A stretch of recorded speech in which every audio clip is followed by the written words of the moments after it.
everyone. Thanks for joining us for another episode of Ava Chats. My name is Lora Stocker, and I'm an honorary board member with the Ava Gardner Museum, and we're here in the beautiful museum in Smithfield, North Carolina today, and I'm joined by two very special guests. On the far end is Beth Nevarez, our collections manager, and in the middle in the hot seat is Lynell Seabold, the executive director of the museum. And Beth and I decided to sit down today with Lynell to have a little conversation, and she has an announcement she'd like to make. Oh, you're going to make me make the announcement? Yes. Okay, well, at the end of this year, 2023, I will be semi-retiring, and I will no longer be the executive director of the Ava Gardner Museum. I will continue in a limited capacity, but I will step down as the director. We're going to hold back the tears today. And we wanted to sit down with Lynell, Beth and I, who we've had the great privilege of working very closely with her over the last several years. And she's more than a co-worker or associate. She's a friend, and we love her very much. And we just wanted to spend a little bit of time celebrating her and hearing a little bit more about her story and her journey in discovering Ava and her role in the museum. Well, thank you very much for the opportunity, and of course, I love you guys as well. Well, I want to start by kind of asking you, giving you a chance to share how this journey started. How did you come to work at the Ava Gardner Museum? It's kind of interesting. My husband and I moved to North Carolina from San Diego, California at the beginning of 2015, and about a year later, I was looking for a part-time job. And the museum was looking for a part-time bookkeeper, so I ended up starting work here in July of 2016 as the bookkeeper. About 7 months later, there was a change in leadership, and I very suddenly overnight became the interim director, and then eventually the official executive director. So it was a little bit of a windy road to get here. Well, and full disclosure, Lynell is responsible for both of us being involved with the museum. I started volunteering with the museum a little bit in 2019 after I met Lynell at the 2018 festival, Ava Gardner Festival, and we hit it off. Yes. And started volunteering with social media, and then she recruited me to be a board member, and I was able to serve with her for the last however many years since August of 2019, and now I'm pleased to be an honorary board member. Even though I've stepped aside, I still work very closely with Lynell and Beth. And then Beth, how did you get sort of recruited by or brought into the fold? So I'm an independent contractor, and I believe another of my museum clients told you about me. Yes. And we met, and you liked me, I guess. Yes, very much. And the feeling was mutual. Yes, absolutely, and brought me on, and that was in 2019, towards the end of the year. And I've been here ever since. That's right. I'm never leaving, at least as long as I'm around. And the three of us work very closely, for those of you who follow our social media or our website, the blog especially, and these great shows, these Ava Chats. This was our brainchild of coming out of the pandemic, or kind of being in the pandemic and trying to think of something innovative to do. Lynell has been so open-minded to new ideas and ways to, expand the reach of the museum and how we, talk about Ava and the way we present her story through in-person exhibits or virtual programming. And you've just been such a champion of that. And I can't thank you enough for all the wacky ideas that we've come to you, and you go for it. And just been hugely supportive, and just been a delight to work with from day one. Well, it made all the difference. It really made all the difference. If it wasn't for being open to virtual programming, there'd be a lot of people that wouldn't have been able to enjoy the museum for many months during the pandemic, and then not long after that, we also had a flood. There was nothing was damaged. Everything's fine, but we had to do renovations and be closed again, and so there was a period of time where we weren't even open. And if it wasn't for virtual programming, we wouldn't really. I don't think we'd have the audience we have today.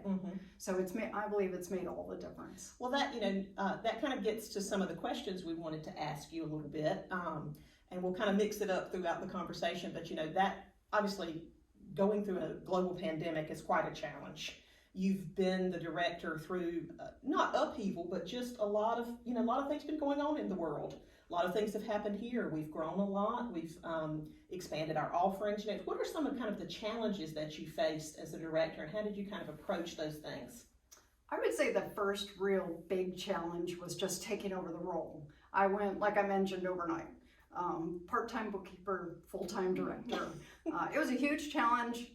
I was very green. I had to learn a lot, and I had great teachers, and I feel like now, I feel very much like I own the role, and I'm very happy with how things have gone, but at the beginning it was a huge challenge and very scary. And then I would say probably the pandemic, which I really felt like we were coming out of. So we were closed for 6 months during 2020 from March to September. And then we were really starting to come out of, people were starting to travel again, things were looking up. And 4 months later, we had the flood. And as we mentioned, none of the artifacts were... I feel like an asterisk needs Yeah, to always be have to after say the word that. flood. But it was throughout the museum, and so we had extensive renovations and repairs that had to be done, and we were closed for another 4 months.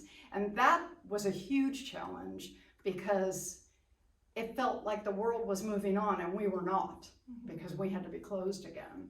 So to come out of that, not only to come out of it and thrive, but to be as successful as we have been these last couple of years has been really a testament to the team that we have and how well we all work together. But the challenges were certainly there, that's for sure. Now, on the flip side of challenges, let's talk about your many, many accomplishments. Can you tell us about some of the things that you view as your big accomplishments in your job here? Probably my biggest professional accomplishment would be when I applied and received for the IMLS grant. We had never received an IMLS grant. And explain to the audience what that is real quick. Who may not know. I knew as soon as I said those initials. Institute for Museum and Library Sciences.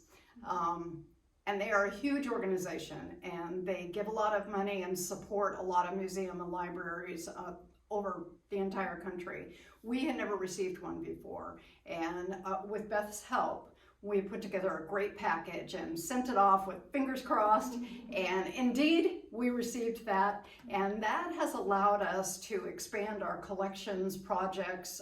We were able to keep Beth on staff and do a lot more with our collections, cataloging and getting everything to the point where now I can say to Beth, do we have a magazine from 1946 with Ava on the cover? And all she has to do is go to her computer and go, yep, here it is. We have it, it's on this shelf.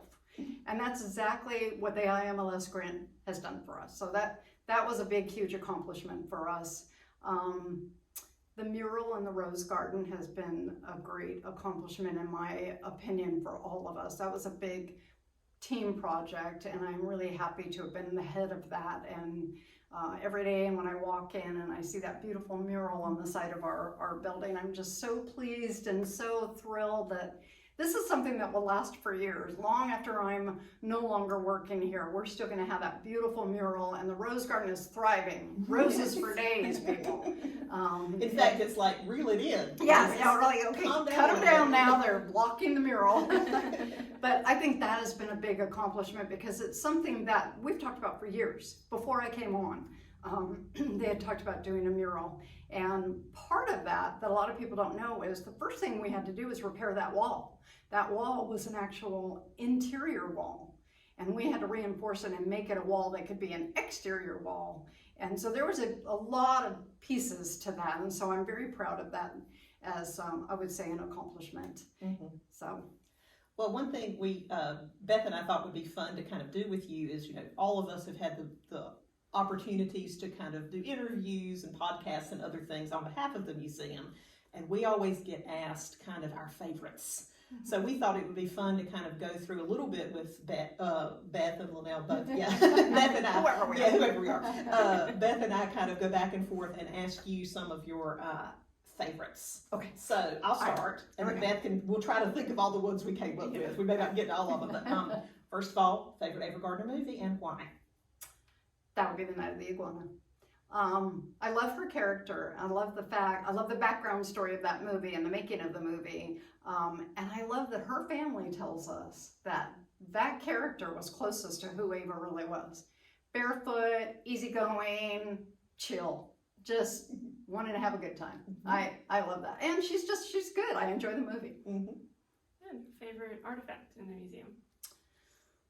Probably my favorite artifact is the Great Center dress because it's so popular with our fans and it's just a showstopper. And for those of you who haven't seen it, it's a huge dress with a tiny little waist, all made out of like this beautiful black velvet. Also a dress that you see on screen, which I really enjoy the costumes that you can correlate with the movie. You can watch the movie and go, I have seen that costume in real life. So I think that's my favorite. Okay. Favorite Ava Gardner trait? I would say her loyalty to her family and friends. She was a very loyal, loving person to have in your life. And everybody said that about her. Favorite book about Ava? That's a good one. Gosh, I have kind of three favorites. I love You Grab can have Town more Girl. than one of all of these questions. I know, nobody can. I love Grab Town Girl because it talks about Ava growing up, which most of the movies, or most of the books, focus on her movie career or her relationships with her husbands. But this talks about who she was growing up and what made her sort of the personality that she was. I like Living with Miss G because I love seeing that time in her life through somebody else's eyes who were so close to her like a sister, but could tell those stories basically from first-person perspective. And I love Ava, A Life in Movies, because it's just a beautiful book with beautiful pictures, and the research is well done, and there's a lot of books out there that are not very accurate. So I like when a new book comes out that they've done their research and most of it is really accurate, and then of course the pictures. I always talk about that when I talk about that book. But Favorite Ava romantic partner? oh, Frankie. Yeah. No question. Yeah, I love her and Frank. Yeah. Even though they had their problems, they loved each other so much. That kind of love that lasts to the end of your life, that's what we're all looking for. When we did a Ava Chats, for those who haven't seen it, one of maybe our second episode about Ava's husbands, and did it around Valentine's Day. And I think when we did that, you immediately said, well, I take Frank. That's right. That's right. You got Artie, I got Mickey. I'm okay with that. I'm the Mickey defender. But that was a lot of fun. I do love that relationship, even though, and they loved that relationship too when it was good. So.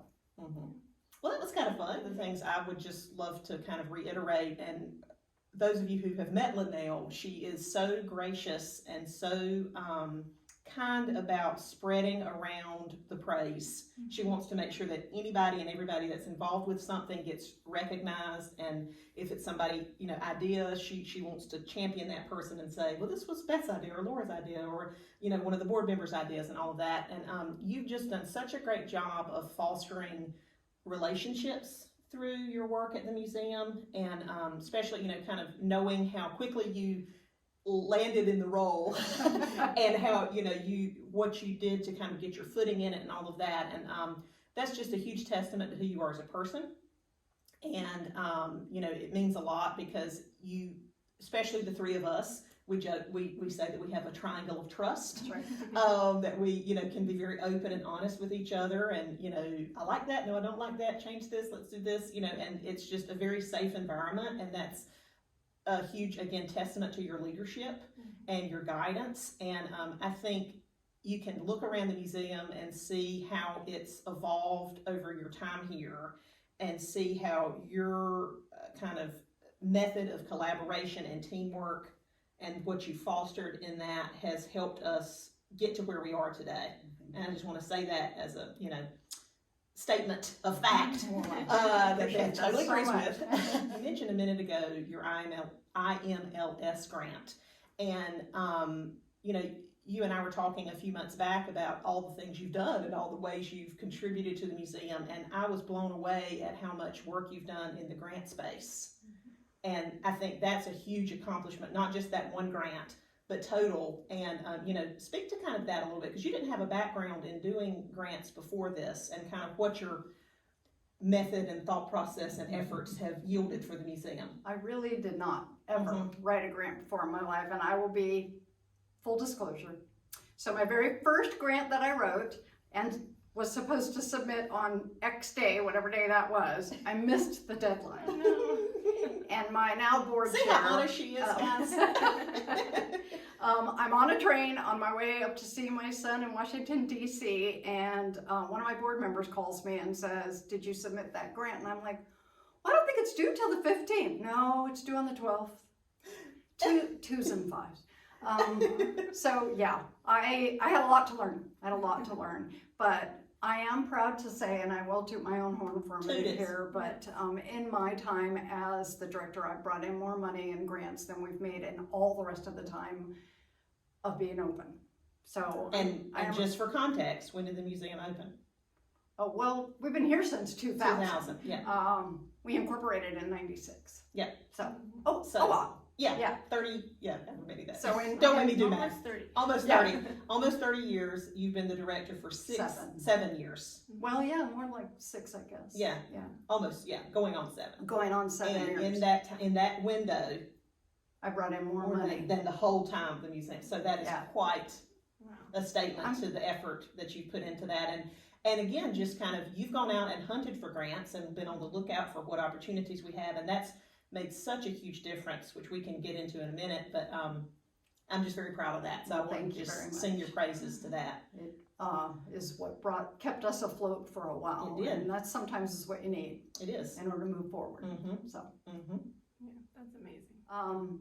One of the things that I want to say that I probably am most proud of is not necessarily brick and mortar building related. It is the relationships. Yeah. It is the open and cooperative spirit that we have together. I have a great relationship with my staff. I love the docents. They love me. I have 2 people sitting with me that will be friends of mine forever. I've made relationships with some of these people that I know will last, and that's important to me. But it's not just the people that work here. It's not just the staff and the board of directors. It's you guys. We have an incredible, loyal fan group, people that love Ava Gardner, but that have also become part of the Ava Gardner Museum family. We just to name a few, and I won't be able to name them all, but Angelo and Nina from Australia, Bill and Steve, Paul from Minnesota, Lawrence. Oh gosh, there's so many people. Rebecca, John from Atlanta, and Rebecca from uh-huh. Atlanta. Maria from Alicante, we've got Carrie and Yeah. Annette and Dominique. and Teresa. Teresa. I mean, the list would just go on and on and on. I could literally sit here for an hour and just name off names. And I wish, I could individually thank each one of you, but that relationship that we have all built together is not just with me. I know you have relationships with all the people, and it is a family. It has become a family, and that I am very proud of. And you should be. So thank you. Now, let's talk about exhibits. So, in your time as director, you've been in charge of several big exhibit changes. Are there any exhibits that stand out to you or that are your favorites? I really, really love the exhibit we're sitting in front of. Yeah. I love that we reached out to collectors around the world. And again, we get back to the Ava Gardner family. We reached out to people that have their own private collections, and we received a great response. And we have an entire room filled with collections from other people that never get to be on display, and they have graciously allowed us to take their precious items and let us have this beautiful collection that we've had now we've had this up for about a year. And we will be getting some new things for the festival, which is coming up next month. And this is probably my favorite just because of that no one has ever seen some of these things before, and people trusting us with their personal and private. And a lot of these things mean a lot to people, you know? Yeah. I have one Ava artifact. I have one, and it's really special to me. So for someone to let us display them is a big leap of trust. Well, and this is unlike any exhibit we've ever done, because typically when we've had something on loan, it's been contextualized in another way. So, for example, there was an exhibit about, Ava in London. and I feel like there might have been some things along with that, or some of the other exhibits that have been done where it's like, you know, Ava and her relationship with Hemingway, and there's something along. But this is a complete showcase of collectors That's right. and family members. I believe that's what we call it. Yeah, the collector showcase. Yes, So it's collectors and family members, and it's a really fascinating look at both. Again, it's professional items, it's personal items, it's, you know, early career, little pre-career, post kind of, you know, later part of her career. So it's really neat to kind of see how it weaves and the story that it tells. So it's And it been really does great. go through. So we have this magnificent dress from the Great Center as a showcase, and then we have these sweet little personal items. So it really goes through her career, not the Great Center. You meant Pandora. Pandora and Yeah. the Flying because I had that black dress on my That's mind. right. From Pandora and the Flying Dutchman, and then from her career into her personal life. Yeah. So very cool. Yeah, very cool. Now, do you remember the first exhibit you worked on? Oh gosh. Well, it would have been living in London. Yeah. It would have been living in London. I I'm wasn't glad the I one mentioned that one. Yeah. I didn't realize that was your first. I did not conceptualize that. I was not a part of the actual planning of it, but I was part of putting it together, and that was the first one. And I remember being very excited about touching and being in that space, and like being a part of the artifacts. And the next one that we did involved 2 costumes from The Sun Also Rises, and I had just watched the movie. And so these 2 costumes are in the movie, and I'm standing this close, putting them on the mannequin. I literally took a picture and sent it to a friend of mine in California who was not nearly as impressed as I was. But I was like, look, I'm standing right next to this, you know. But yeah, it was pretty exciting to get involved in that, and I enjoyed that. Well, you know, you've done such a great job in, you know, there are still artifacts out there. There are still people who have private collections that, again, like you said, you've built these great relationships with folks and fostered these relationships with both family and with collectors. And again, another testament to the work you've done here. But, you know, we also are always on the lookout for either negotiating donations of artifacts or trying to do kind of strategic acquisitions. And, you know, we're a nonprofit museum. We don't have, you know, millions of dollars to buy certain artifacts. Not that we don't try, but they are up there in price. But you know, you've done a great job in getting some really unique artifacts over the time that you've been the executive director. And you know, can you kind of highlight some of your favorite acquisitions and why?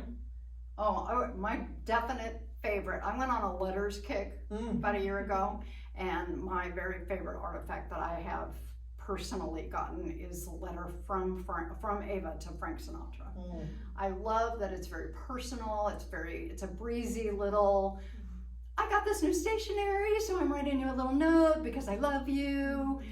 It was so down to earth, and so a letter from a woman who loves her husband.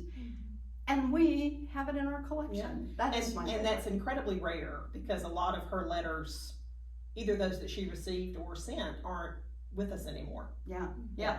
And it's handwritten, and I like it because when something is typewritten, sometimes you don't know if it was Ava or if it was her secretary maybe that wrote it, but this is a handwritten note from Ava, so my favorite. That's great. It's really cute. It's on exhibit right now. Yeah. By the way, come and see it. It's right here in our building. You know, we talked a little bit on the early side about some of the virtual you know, we've talked about the in-person work that we've done. And, you know, let's switch gears to a little bit of the virtual work that has been ushered in under your leadership. We talked about, you know, real huge expansion of our social media presence. We completely reworked our website and relaunched our blog and expanded it 20, 30-fold. Yes.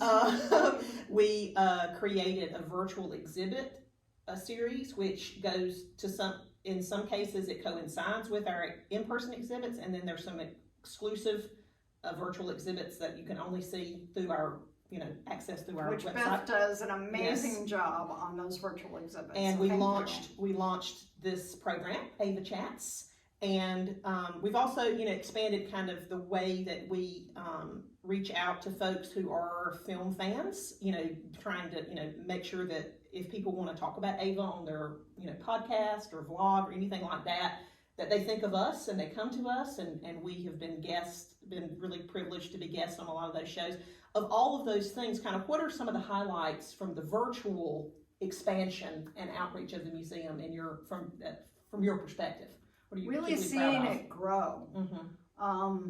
I was not that proficient in social media, and if it wasn't for our Miss Lora Stocker, which we really noticed recently because Laura's had to step back for a little bit. She's involved in some other things right now. And Beth and I were just having a conversation last week. We really miss Laura because she was the driving force. She still is the driving force behind this expansion of our social media. But that has driven so many other things.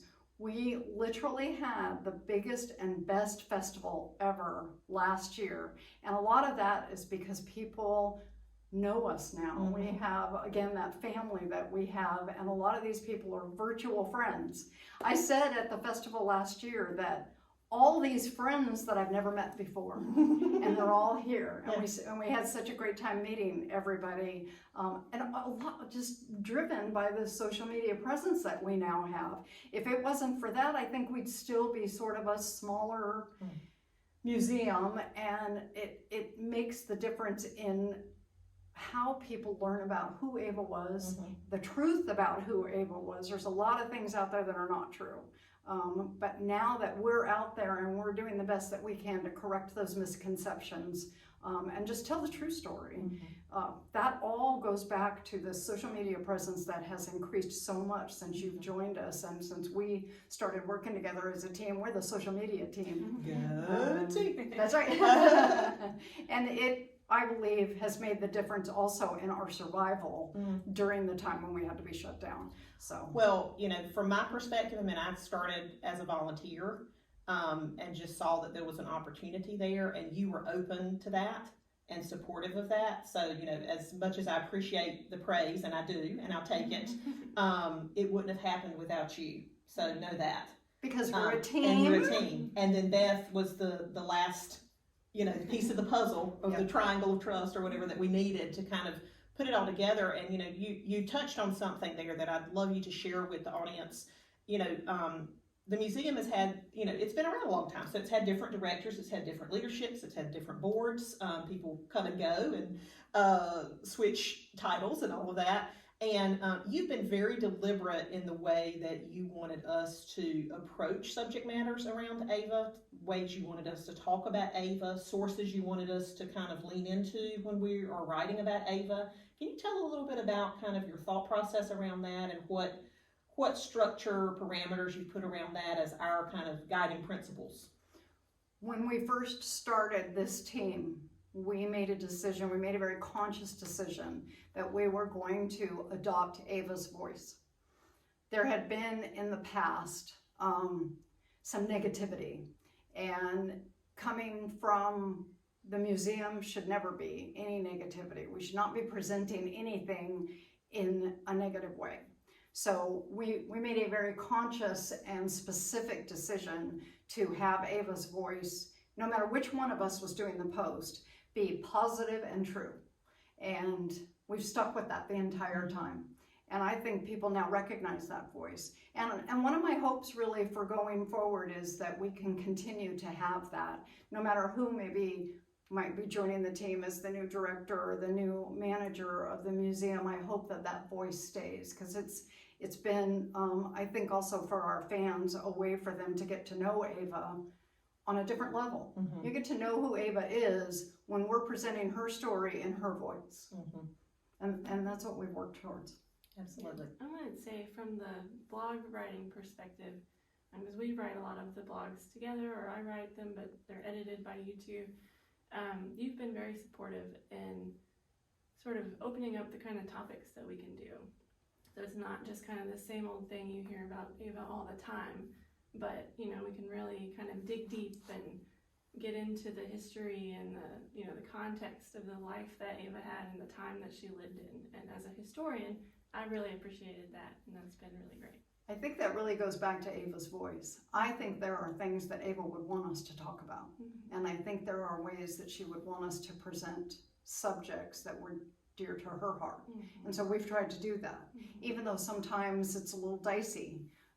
There are some subjects out there that are hard to address, but I try again to just keep true to what was important to her. And I think it's important to us as a team Sure, too. it is, and it's important to a modern audience. Right. Because that's one of the things that has drawn me to Ava's story, and I think both of you as well, is that even though she lived, passed away in 1990 and was born in 1922, I mean, she had a lot of modern sensibilities to her, to the way she presented herself, to the way that the choices she made, the decisions she made, and I think that's really helped in keeping her relevant and accessible to a modern audience. And we've made, again, that decision to kind of, through your leadership and through your encouragement of us coming up with ideas or ways to kind of speak about her story or tell things about her life that are kind of somewhat underrepresented or under-examined. We've been able to, look at things like, how did she really feel about the studio system, and how did that, either lead to part of her success or hamper her ability to be herself and, live the kind of life she wanted to explore, and, take a deep dive into that. How did she fit into kind of the political conversation? What were her feelings about politics and involvement, and, how did she do things publicly and privately? And those were topics that maybe would be touched on kind of in an ancillary way, but we've been able to take the blog and subsequently use the blog as kind of an incubator for these longer format conversations through Ava Chats or virtual exhibits or even in-person exhibits, to take the work that has been ushered in through that writing and really find new ways to talk about Ava's story and to put it, again, in somewhat of a modern context, not taking her out of the past, but showing how there's correlation there. And I think that's been, so exciting for both of us, because Beth and I geek out about that stuff. and subsequently you do too, because we're so excited. And then just kind of looking at the collection and finding new ways to interpret it and to share it in innovative ways that artifacts that may not translate well in person, but translate really well in a virtual space. And you've been so encouraging about that. And again, it's just been wonderful to work with you on those kinds of things. Thank you very much. I always say that my big goal for people who come to the museum, I want you to walk away knowing who the real Ava was. That is probably the most important thing to me, is after you have spent an hour or two here, you walk away with a totally different appreciation for who she was. She was a very independent woman. She really kind of lived life on her own terms in a time where it wasn't that easy for women to accomplish that, to the risk sometimes of her own career to stand up for what she believed in. I admire that about her. It's something that I've learned about her over these years working here. When I first started to work here, I just knew her as a movie star. I only knew her movies. I knew her films. And I've learned a lot more about who she really was as a person through our work together, and also through the fact that we have family members that are involved with the museum and that I've spent a lot of time with. And so I got to hear about who Ava was at the core.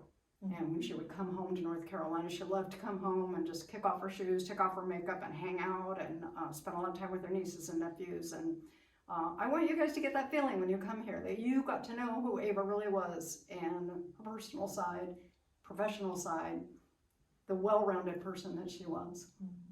So, sadly, you are leaving us. When you look back at If we let her go. Yeah, I know. You could be comfortable living in here, right? Right You here. can just put a cot up in the office and All I need is a we'll bring you microwave. food. But you insist on leaving. Let's talk about what you feel you're leaving as your legacy here at the museum. That's such a big question. I will probably go back to the relationships, the spirit of open cooperation that we have fostered through these years. It wasn't always like that. But now we have this incredible team, the board of directors, the staff, the fans, myself.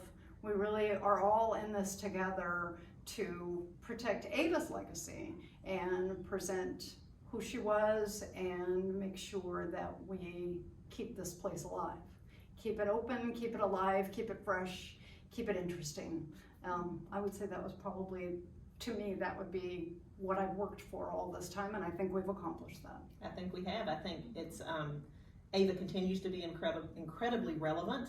She's relevant to us and she's relevant to the audience, and we keep finding, introducing her to new people. We're a key component of that, of, finding out the truth about Ava, learning about Ava, and sharing her story with the world. And you have done so much to ensure that, to sure it up, or whatever the word is, kind of get it where it needs to be and shape it and help guide it into the next however many years, 30 years. That's right. We'll be here for at least another 30 years. Well, I love you, and I know I love you too, Beth, and Beth loves you. There's and lots everybody of else love loves you. going There's a lot on of there. love, That's a lot of trust, a lot of love, and just can't thank you enough for all you've done and the friendship that we've developed, the three of us.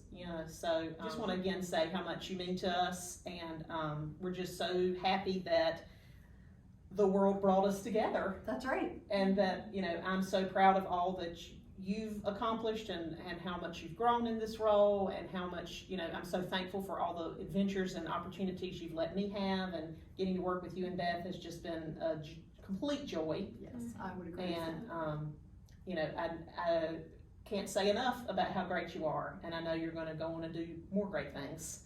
But we love you. Very quiet, retired thing. Yes. Well, let me say one last thing. Okay. In the words of our own Ava Gardner. Mhm. If I had to do it all over again, I wouldn't change a thing, because honey, I've had a hell of a good time. Aw, Yay. that was perfect. Perfect.